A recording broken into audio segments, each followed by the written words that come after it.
the Arabian Sea Dialogues being hosted by ORF's Mumbai chapter, an effort to revive Mumbai's centrality in the historic India-Gulf ties, which over a millennia have achieved renewed dynamism with new contours and linkages. The Indo-Gulf civilization relationship, predominantly signified by ancient maritime trading links, was further cemented during the 18th and the 19th centuries during the days of the Bombay Presidency. The port city of Bombay emerged as the strongest link between the two regions. From the days when ships carried timbers, spices, and grains to the Gulf, to Dubai, Sharjah, Muscat, Bahrain, and beyond, and returned with loads of pottery, copper, and ivory, to the pearl business that underpinned the growth of mutual trade till well into the 20th century, to the flourishing trade in perfumes and textiles that still flourishes. Mumbai truly became the gateway of India for the Gulf and India's window to the Arab world. Over the recent decades, the changing contours of this relationship have seen the emergence of entertainment, media, cornerstones of the Indo-Gulf ties. While it is largely true for all the Gulf countries, films and sports not only have acted as the conduit for greater people-to-people contacts, but also honed an enriching commercial relationship, particularly between India and the United Arab Emirates. For the next few months, friends, the Arabian Sea Dialogues will explore the growing importance of ties between India and the Gulf countries, especially the member states of the Gulf Cooperation Council. The future discussions will evaluate the new challenges and shared solutions between India and the Gulf in the realms of important issues such as the fourth industrial revolution and artificial intelligence, financial markets, trade and investments, renewables, energy efficiency, and the changing nature of retail. And I think it is really important because in the post-COVID world, the way the world transacts is going to undergo some kind of a change. And it's going to really impact the way the world communicates, and especially India and its immediate neighborhood, how they interact. So today's inaugural session, friends, focuses on the growing importance of media, entertainment, and sports sectors in strengthening the flourishing cultural bonds between India and the UAE.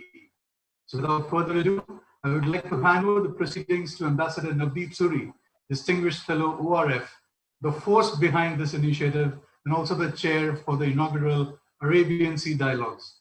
All over to you, sir.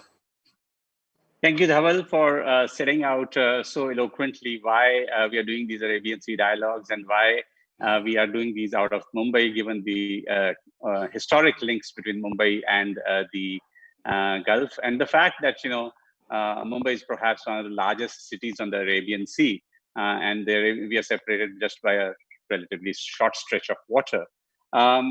I'm delighted that the focus today is on UAE. It's a country where I spent 3 of my happiest, most productive years before retiring.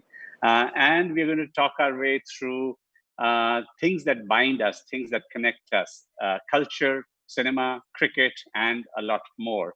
But we don't just want to reminisce about the past. We also want to look at the future, perhaps take a little crystal ball look at how technology is changing the areas that we are talking about. And to help us do this, we have an absolutely wonderful panel with us. Her Excellency Noura Al-Kabi, UAE's Minister for Culture and Youth, the very eminent film director Shekhar Kapoor, and who doesn't know Ravi Shastri, the head coach of the Indian team. So let me start with Noura Al-Kabi and say that Noura is not just a minister. The World Economic Forum called her one of the young global leaders.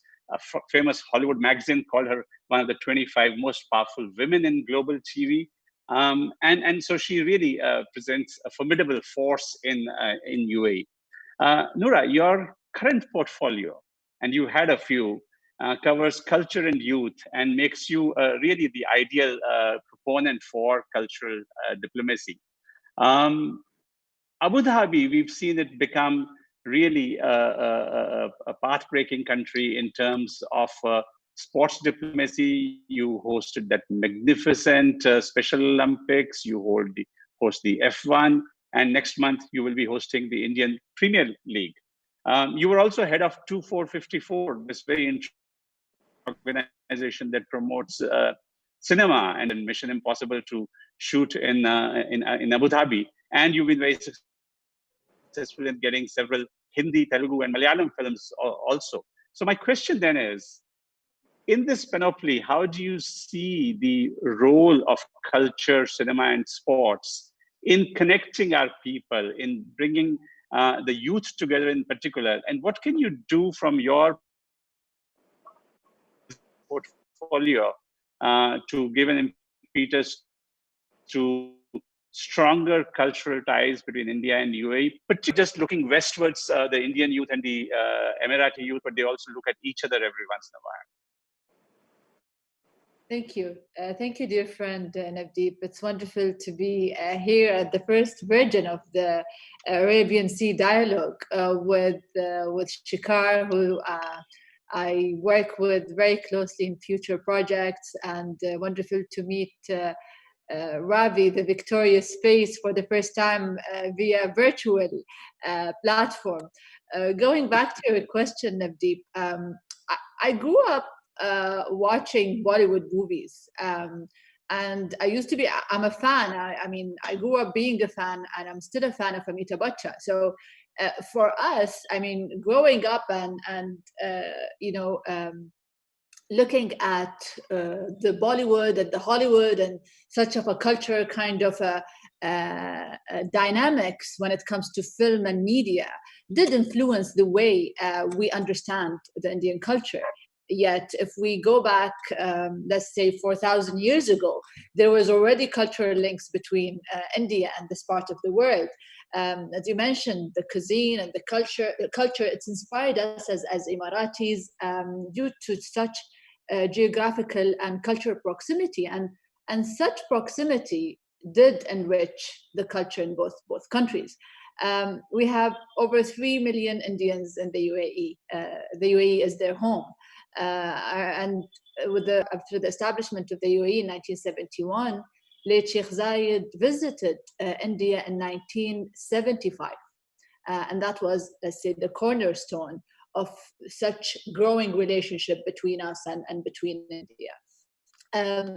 I mean, when you look at culture and you look at sport, and specifically when you alluded to media and film, what during the time where I used to work at 2454, we realized that it's really important to capitalize more of what is happening in East, and specifically when, growing up watching Bollywood, you understand that you can't just ignore the power of the Bollywood culture, and how can we also provide the right platform in Abu Dhabi for that and the UAE. So there was the film rebate, the 30% film rebate with movies such as Race, Dashum, and many films that took place here in Abu Dhabi. It's not for the sake of just having the film being filmed, yet we felt that there is this connectivity and relevance between the two cultures, the exchange in terms of skill set between Bollywood filmmakers and the Emiratis and the residents within the UAE. The box office of Bollywood, I mean, there's a big number of the sales. It's more than 700 million dirhams that is generated mainly from the UAE. So you can't ignore this cultural and strong economic kind of an angle when it comes to that. Navdeep, we worked together in an exhibition, the Zayed Gandhi exhibition. It was a very special exhibition of looking at two visionary leaders. I mean, those leaders, I mean, they share certain philosophy that is common between us in terms of coexistence and tolerance in a different time and a different geography, yet that connects us as two nations. I think that is in a nutshell, from a historical perspective, film perspective, cultural perspective, of how UAE and India is very much bound together.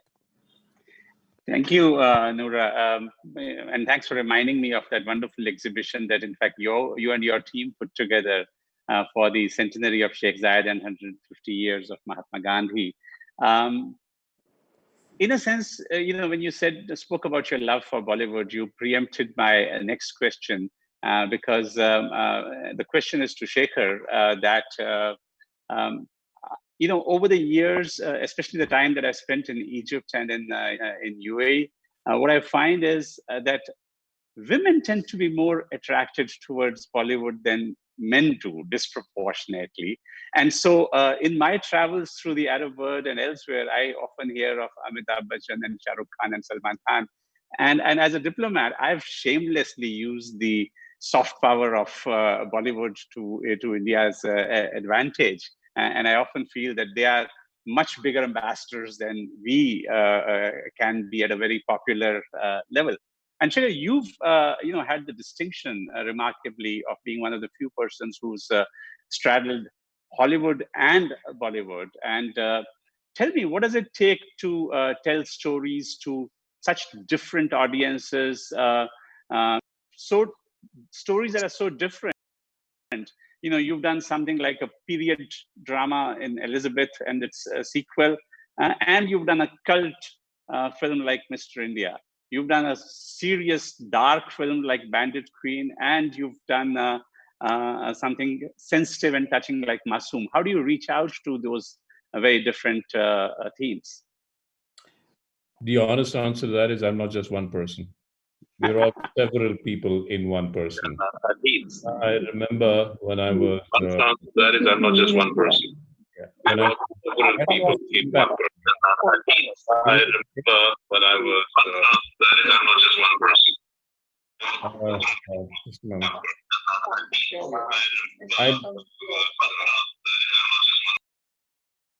I'm getting a feedback and I can't see anybody. It's okay now. Okay, it's okay. So I'm not just, every filmmaker, every artist is different people at different times. So in Bandit Queen, I try and be every character that I portray. So, and I've mostly made films about women, because I find the feminine, which is in all of us, so the masculine and feminine, I find the feminine more interesting to portray on screen, because the masculine is, when there's a problem, you hit your way out.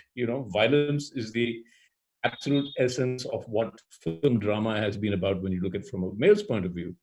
But from a feminine point of view, the resolution is far more complex. When you're faced with issues, the resolution is far more complex. So I was Pulandevi in Bandit Queen. I was Elizabeth when I was shooting that film. In Mr. India, I was this 11-year-old kid that I used to talk to. There was a mini-me right there. And I used to say, is that shot okay? And the mini-me would say, it's very boring. You're too old. Oh my God. I would redo the shot. I was practically talking to a mini-me, an 11-year-old constantly sitting there. So artists become different people when they attack different subjects. And for me, film is interesting because art is about discovering yourself. And I'm not the same person I was 20 years ago. I have to rediscover myself. Who am I at 20 years later? So 20 years later, who am I? I discovered through making another film. That's fascinating. The art of storytelling to different audiences. Is that very different for you? Is there a big difference between doing a Hollywood film and a Bollywood film? The politics of filmmaking are different. But from the time I say action and cut, it's just what you do, After cut, the politics are different. I often say it's like making a film and both these things are exciting. It's like going to Chor Bazaar. You don't quite know what you're getting. You're buying things here, you're putting it together. It's Ravi when he's doing his cricket and there's in a match, like something here. It's chaotic. And you put together a bit of chaos. And out of the chaos arises a lot of creativity. In Hollywood, sometimes it's a little bit like going to the supermarket, You know exactly where this is, exactly where this is. You pick up things, the price is the same, the products are the same. And so sometimes I really miss the chaos of going to the thieves market, the Chor Bazaar, and coming out very creative. And I'm sure Ravi will talk about that. And sometimes I get bored with how it goes in Hollywood, and it gets too linear. And storytelling and art comes from a source of absolute chaos that is inside you. And you want to keep encouraging it and then keep drawing out of it. So a combination of both. Thanks. And Ravi, just to bring you into the conversation, you made that transition from being a slow left arm bowler to an opening batsman to the head coach of the Indian cricket team. Now, these are very different personalities. Please share a little bit about that with us, and also a little bit about what you feel about IPL coming into to UAE.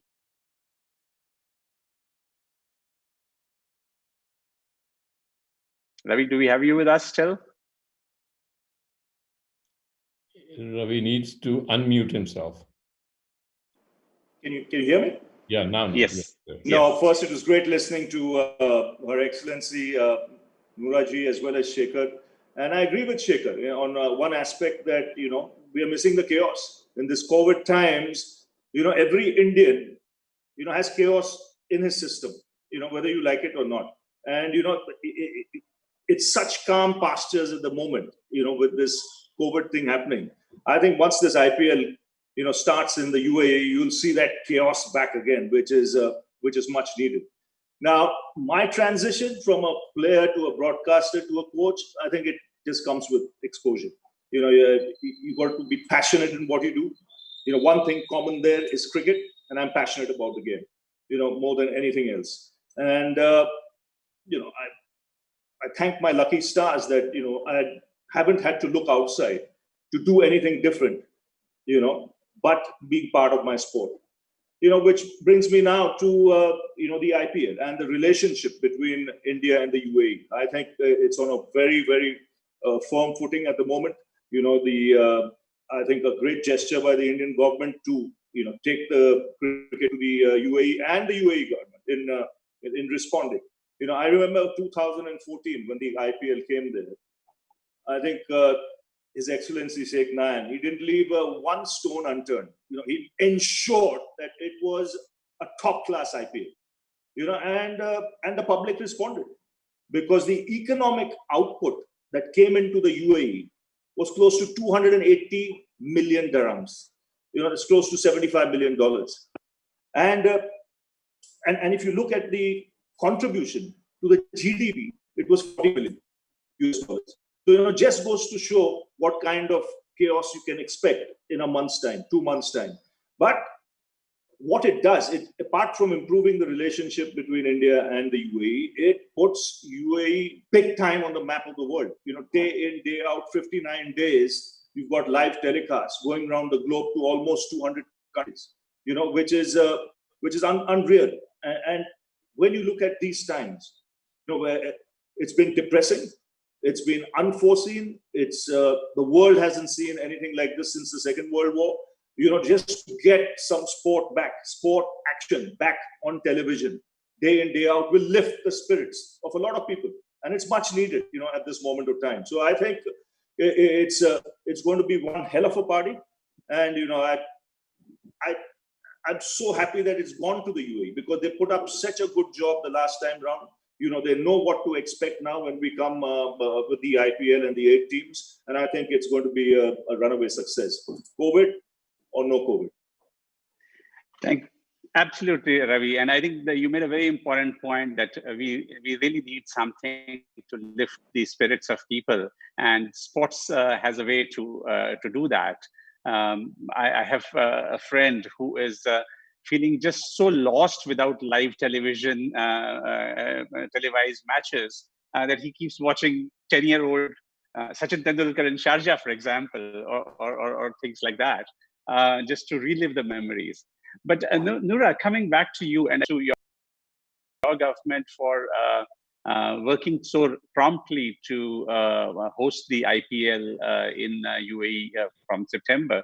But, in these COVID times, one of the things that has come to us is how is technology impacting our lives? I think the fact that we are today talking through a medium like this that we wouldn't have thought about 6 months back in the same with the same ease. And UAE, during my stint there, I always used to find it interesting that it's a country that seems to be so dedicated to being at the forefront of any technological innovation You have a colleague in cabinet who's the world's only minister for artificial intelligence. And you have a minister for the future. And when I toured the Dubai Expo, I was stunned to see how much cutting edge science and technology was going into this.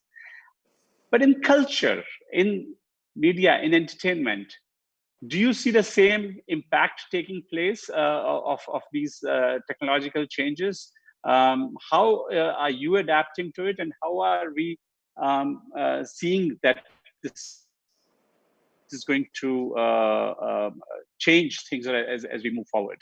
Yeah, Navdeep, this morning I had our annual convocation session with my colleagues at Zayed University. Since I had the university, it was more than 600 individuals. And we usually take 90 minutes for the whole kind of ceremony. It took less than 30 minutes. And how efficient is technology if you're going to, deliver the message out there? Yet there's that other part of, luckily we have an excellent infrastructure technology-wise. As you mentioned, the Minister of Artificial Intelligence, and now he's looking into how can we adapt in a way that the future, and this is the new normal, and the future, how work is not confined within an office space. Or for me to be traveling to India to meet, officials, or the US, how can everything happen with a one click? Yet in culture, there's this element of the human touch, of looking at art, of visiting book fairs, museums as well. We saw a shift, not only in the UAE, a global shift of how digitizing such exhibitions are happening. Therefore, there are many questions that are being now raised, such as how can I, protect my copyrights in a digital sphere where it can be shared and overshared and disseminated in a way that you can't control. And I feel for us, it's time to relook into the policies, the new age policies, the digital policies. I think in culture and in art, there will be lots of challenges when it comes to sustainability, sustaining a museum or sustaining a gallery, and getting us afloat for the next few years or now. And here are we with the global community when it comes to that. Looking at better policies when it comes to the digital rights, working very closely with artists, looking at which genres and the creative industry is affected. Let's talk about filming, the film rebate. We're not having crews so far filming in Abu Dhabi to COVID. As Ravi mentioned, sports have a multiplier effect when it comes to the presence of having cricket and in the UAE. The same goes to movie making. So what is the alternative? The alternative is to look how we sustain jobs, how jobs should be transformed, how, again, at the same time, we as a government who are responsible for the creative industry, and how competitive it should look, of how we can support artists, how can we understand their needs, how can we provide a relief fund. We did have 2 rounds in the UAE to artists. We understood from a diagnostic perspective who are in a threat, who are their businesses got stopped because of the situation, and therefore how can we get in and support them, and hopefully within the next, let's say, end of this year, things will pick up. And again, for us, we treat it a day by day. So, I mean, in a nutshell, it's looking at all of our policies, the way we do the work, and it might sound a cliche, but what makes sense. And I think we should go back and focus on basics and what makes sense.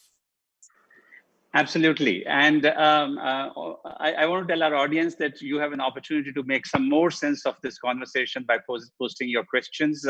And we'll try to take 3 or 4 of those questions once we finish.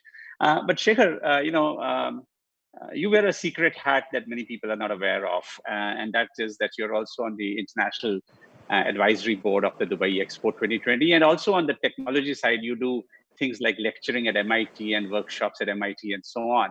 Let me start with the Dubai Expo.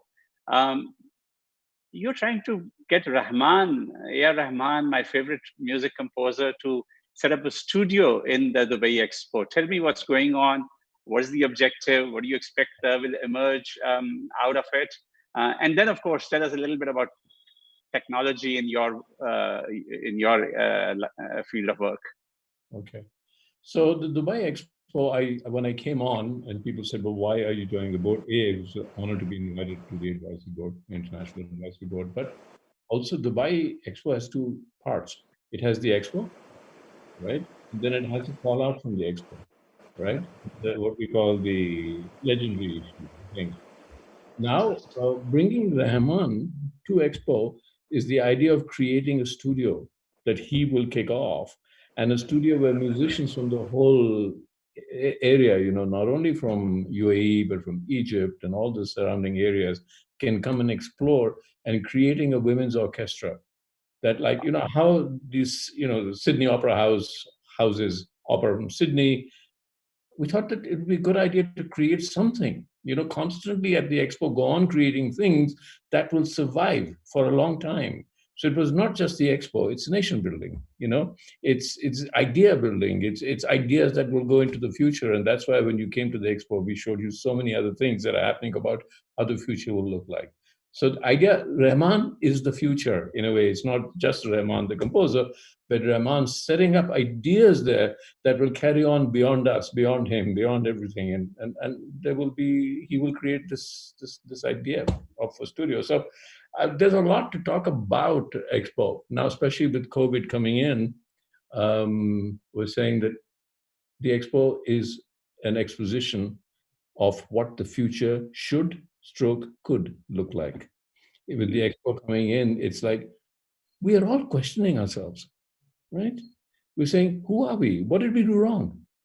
We've all had the time to see what went wrong. So when you come to the Expo, you will see the future, and especially kids will say, this is where we went wrong, but this is the chance to right it. And this is the chance to actually explore and allow people to come in and experiment with new ideas of where we are going.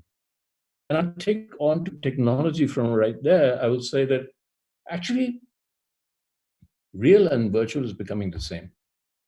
And what COVID has done, and I'll go back to MIT, is that the amount of investment and technology investment that is going into what we can get online into our own homes is amazing. You'll soon see cricket, and you will not be able to make out the difference between being on the field and watching it online. It'll be virtual. It'll be like you can go touch a player, you can go on the field, especially on cinema. We're going to create worlds, not just a film. We can create worlds in which you are invited with AI. We create a world in which you are invited, you walk in, and you start telling your own story within that world. So people audiences can follow the story everybody else created. So you just become, like in a rainforest, you just become the seed. And other people come and create a rainforest. So online experiences are now going to be like a rainforest with everybody coming in and telling their own story. We have a great story in India, which everybody tells us, Mahabharata. Here's my question. Before the Gutenberg press came, there were thousands and thousands of people narrating the Mahabharata. I can promise you each one was different. Each one was a seed and a story told and a story told and a story told. Then the Gutenberg press came, the technology came, you wanted to publish it, and so the 3X structure came. Now, we're getting rid of publishing. It's open source. And not only open source, as Noura talked about IP, but if you can own the seed and make it open source, then the world can come in and contribute to those stories, to those visuals, to those worlds. What an exciting time we're heading to. Amazing time. That's absolutely fascinating, Shekhar. Still staying on technology, Ravi, we've seen in your domain, technology evolve from hotspot to, Hawkeye to hotspot to slickometer to ball tracking to whatever. And people question that what's happening to the spirit of the game if all these decisions are going to be made by technology. We've seen some interesting run-ins take place. So I just wanted your take on this, that where do you think this goes? Shekhar alluded to virtual reality in sports. Is that something that you would go for, or would you like to keep it real and grounded in the cricket field alone? Finally, maybe an example or two for our audience.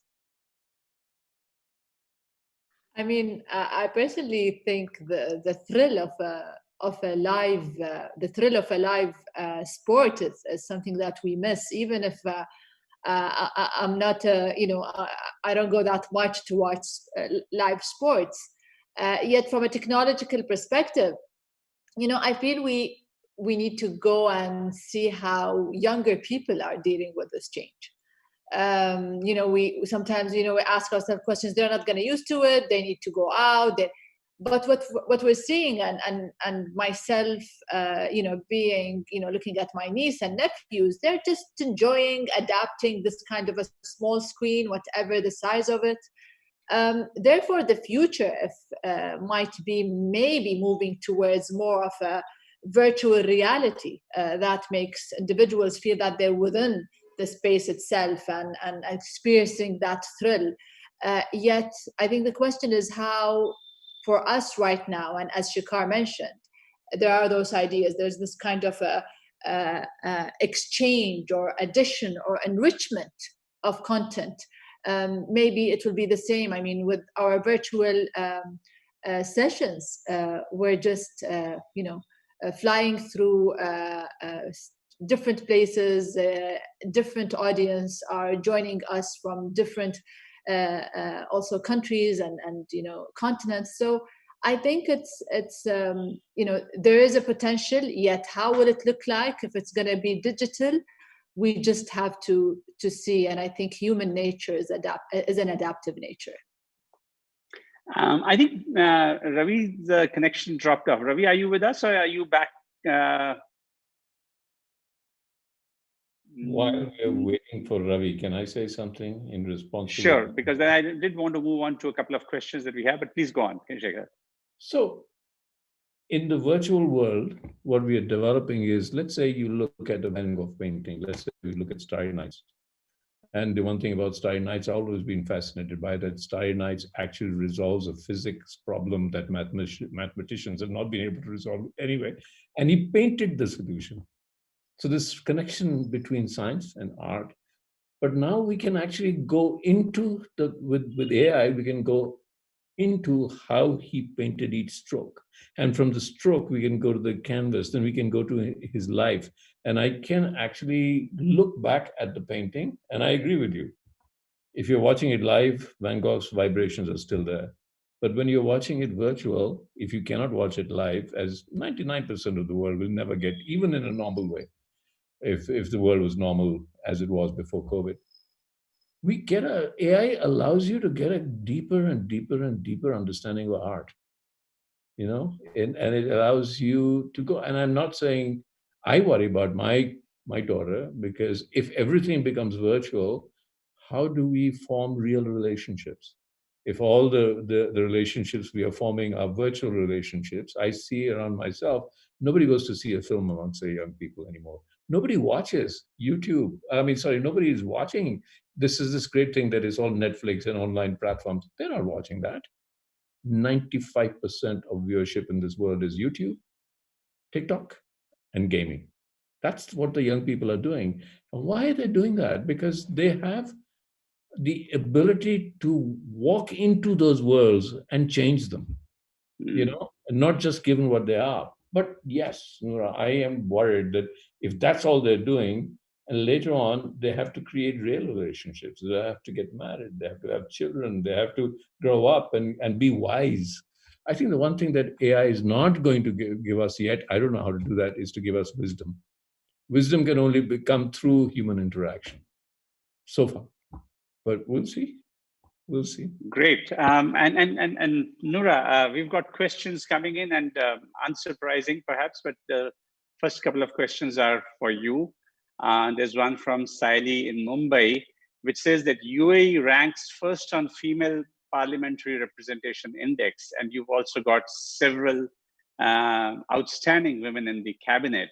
Where is this coming from? UAE's push towards gender empowerment, towards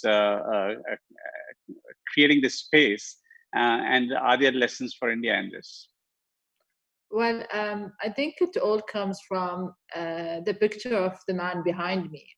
The late Sheikh Zayed, when he announced the inception of this country, it was mentioned in his first speech that for him it's crucial and it's important that nothing hinders women progress and whatever she would like to contribute in terms of in society, if it's work or it's her personal kind of route.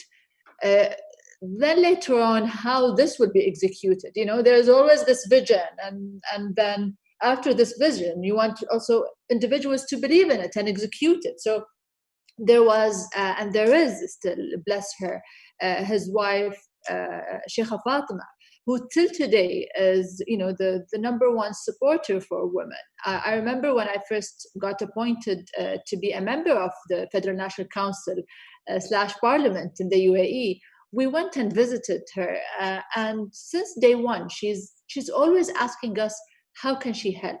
How can she make it better? So making sure that women are on the table because they're competent enough. There's this merit. There's this also equality when it comes to pay, choosing her career in university, her major or career in the future. That by itself was progressed the same way. It got progressed even for our for the males in the UAE. So it was kind of a beautiful, and it's still a beautiful open field to everyone. One objective, one goal. How can we serve our country better? How can we have this civil duty of doing better and preparing what is next for the generation? Yet again, there's this element of policies that are important for a working woman, and there's the Gender Equality Council that we have here in the UAE, looking at sometimes certain regulations and certain policies. Everything that sets in the 70s needs to be updated. So you have also a team that looks into that, and you have a leadership that's always pushing for it to be better. So therefore, I think that is collectively, from a vision, from policies, from leadership, from families as well, is making us look at the picture of a woman, representing us in the UN, or in an embassy, or in an oil field, or in an art exhibition, or in a film, is something that is normal and we're very proud of. Well, I remember Foreign Minister Sheikh Abdullah saying about 2 years back, I think in the Ministry of Foreign Affairs, they had set out a target that in the next 10 years or whatever, 50% of all diplomats must be women. And I thought that's remarkable. I can't think of any other country that has done that. But the next question is from Shreya. And she says, how do you envision India-UAE relations in terms of culture? Are there any particular initiatives that you're looking at? Excellent question. When it comes to our relationships with the cultural relationships with India, it's the easiest to forge. The reason why is having friends like you, Nabdi, having a leadership that also in India that has been working very closely with the UAE since since the inception of the UAE. That kind of a constant relationship that is strong and clear and transparent, helping us also as a cultural people to forge such relationship. There has been, as I mentioned earlier, when things were normal, we had the Zayed Gandhi exhibition. We're supposed to have it also a version in India, but unfortunately with COVID, we couldn't have another version yet. This has to be, the next stop for such an exhibition. We're having a lot of collaboration when it comes to the book fairs, whether it's in India or in the UAE. we're having the art galleries, Dubai Art, and how can we expose certain Indian artists to the public and vice versa. Literature is so important. And Navdeep, you also you published your beautiful poetry book in the UAE, and that by itself, you exposed us to a story that we didn't know of, and that by itself is an enrichment to understanding more about your culture. So I believe it's for me personally, the connection is there, and it's beautiful and easier to have a prosperous cultural future with India when things get better, and we're always connected. I mean, growing up watching Amita Bachcha, I mean, it's just it's already there. I mean, so and we're having last year Salman Khan in Abu Dhabi and filming in Abu Dhabi, and having Shikar also helping us with many projects. So it's the list is already long, but we intend to continue working on it. So there were a couple of questions from cricket lovers for Ravi, but since he is, I think, having some internet connectivity issues from his home, I'll take one final question from Shahid Judge. This is again for Noura. It says, Your Excellency, along with IPL, the UAE has also provided an opportunity to Indian swimmers to start training, which they weren't allowed to do in India due to safety concerns. But keeping with the topic of IPL in times of COVID, what are the safety protocols and restrictions that the UAE government would put in place to ensure a safe environment? Very good question. Well, I'm not the expert here, but I do know that there are many measures that are being worked on specifically in the sports field. For example, football is going to also look different. The measures of making sure that there's, a less of an audience, how the changing rooms will look like, how you will not be able to spend much time, how you're going to keep your mask on. You feel that the list is similar to the list even for a student that is going to school. I mean, there's, it's both the same. Sports is more, of course, a delicate situation due to the contact. Yet a pre-test is happening, a post-test is happening. So there is always this protocol that comes out from the sports authorities. I see it a very clear protocol. And I hope the main concern is just to keep the momentum and go back to normal, but in a new normal. Wonderful. I'm going to use my moderator's prerogative and take one final question, which is for Shekhar. This is from Anamika. Shekhar, with this immense technology, is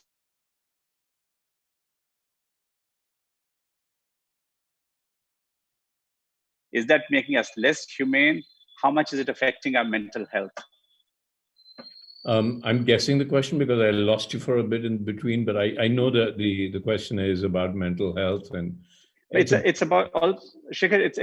It's also about that. Are we becoming slaves to the screens, and are we becoming too dependent on digital content? And does that make us less humane?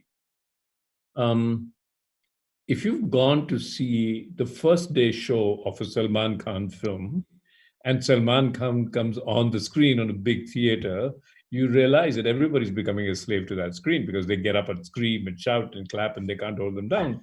So it's never been that you're not a slave to the screen. That's what entertainment is about. Entertainment is about emotional engagement. So if there's emotional engagement, then you are becoming, and that's the whole idea, that you're not becoming slaves, but you're becoming emotionally engaged. Now with what we call the OTT platforms, everybody's getting engaged with OTT platforms, and they're coming up with some wonderful stories. That's also the reason why younger people are going on to gaming, and they're going on to more sophisticated ideas, because there is a greater experiential ideas in that. They experience it by becoming involved in it because they can change the world in that game. And I suspect that now we are developing teaching tools that are not just a teacher teaching. Teaching is much more about exploring your creativity. So in that, with AI, we're trying to give storytelling, for example. Storytelling is actually discovering yourself. That's what storytelling is. It's story learning. It's not, I keep telling people at MIT, you're not storytellers, you're story encouragers. You encourage people to tell their own stories by telling your story. That's what art is all about. That's what storytelling is all about. And now we are getting the tools. So I think we're leading to greater engagement and obsessions. Yes, it is getting obsessive. And what we have to watch out for is that we are not creating a generation of highly obsessive minds, because the minds need to be free. The minds need to explore everything else. The minds need to explore smaller things. The mind needs to explore the idea of nature. Why is a leaf? It needs to explore a leaf that is being driven by the wind. That it needs to be explored the wind. So there are things we need to explore that perhaps technology is ignoring. So how do we make sure that we don't just go overboard with it? Thank you. And that's sort of all the time that we have for today for our first Arabian Sea Dialogues. I want to say a big, big thank you to my dear friend, Her Excellency Noura Al-Kabi, Minister for Culture and Youth in the government of UAE, to my very old friend Shekhar Kapoor, and to Ravi Shastri, who had some internet issues and had to drop off.